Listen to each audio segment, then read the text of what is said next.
So basically, like I said yesterday, we're just gonna measure the soil respiration here. So here we are at 450 parts per million. We plug her in, and there it shoots up 1,600, 3,000, 4,900, 7,600, 9,100, 10,000. Topped it out again. So within 10 seconds, we top that sensor out. And y'all can come up here and look at it. I mean, not much to see. It's just kind of flat lined up at 10,000 parts per million. So this little garden patch is treated the same as our field. So this garden patch has been treated the same as his fields, okay? And I said yesterday that if we're seeing about, for every 1,000 parts per million CO2, that soil is able to supply about 10 pounds of nitrogen. So if you go back up to my math right there, right, and we're at 10,000 parts per million, we're able to supply about 100 pounds of nitrogen to that crop. And it's free. It's free. I mean, so do you think that reading is a function of so much rain this spring? Yeah, I mean, that is true.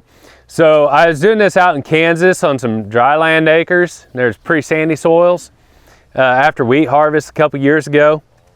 And it was really interesting. I put it in, it was like, it's the sensor starts when it hits 600, because obviously, like I said, the atmosphere is 450 to maybe 500, but 450 usually. So it would go up to about 800 and just hover around that. And so I was like, well, it's dry. I wonder what a little bit of moisture does with this thing. So I had a water bottle there, and I just wet it. I poked holes in the top, so it made it like rain water, you know?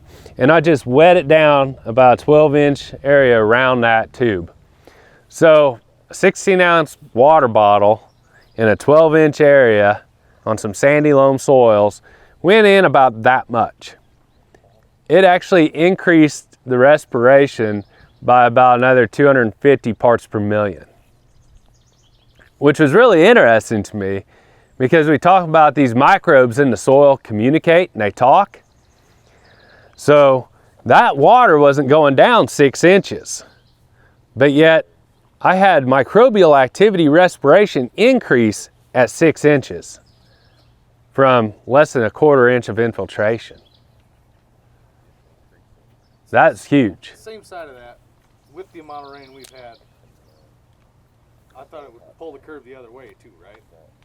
I don't have a spade with me, but if you dig in this soil, you go out there and dig where we were yesterday, Yep. It wasn't muddy. It was so well aggregated and so much like cottage cheese, it just fell apart. You could ball it up, you know, and you could ribbon it, you know. It was definitely at field capacity, but was not saturated by any means. It was not inhibiting No. microbial activity. We have oxygen in that profile. So that's critical. Just like you and I, we need oxygen, right? We need air. We need space.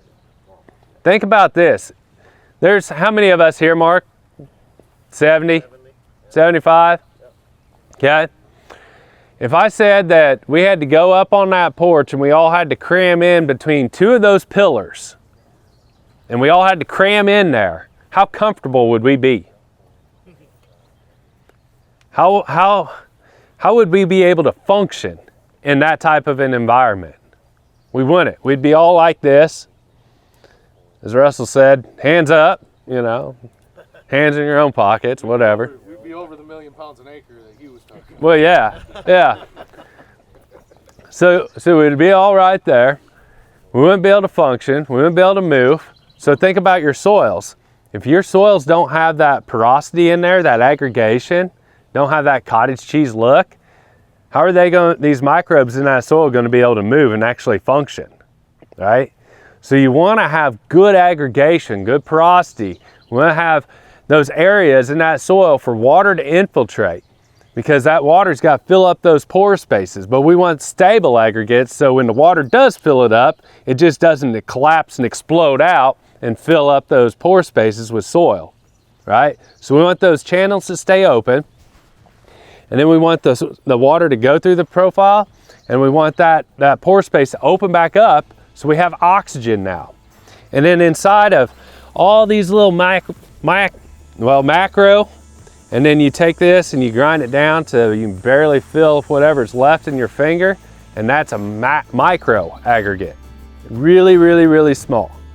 You think about a bacteria, I mean, you can't see that with your naked eye. You gotta use a microscope. Same thing with those little bitty micro aggregates. So you wanna have good macro aggregates and good micro aggregates.